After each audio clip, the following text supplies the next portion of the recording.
Sabato 4 ottobre, San Francesco d'Assisi. È il 277° giorno dall'inizio dell'anno, ne mancano 88 al termine. Il sole sorge alle 7:13, tramonta alle 18:45. La luna si leva alle 17:37, tramonta alle 3:27.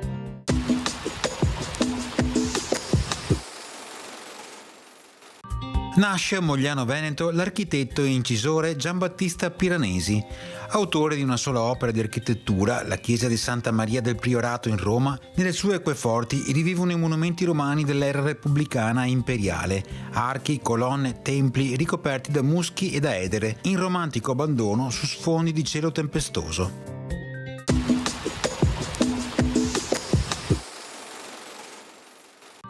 Le previsioni per domani: di notte cielo coperto, dal mattino nuvolosità in diminuzione da nord-ovest, ma con cielo ovunque sereno o poco nuvoloso solo verso sera. Precipitazioni, di notte probabilità alta, interesseranno tutte le zone, anche con temporali più probabili sulla pianura, con quota neve sui monti in calo fino anche a 1500-1800 metri. Di mattina precipitazioni in esaurimento da nord-ovest, dal pomeriggio ovunque assenti.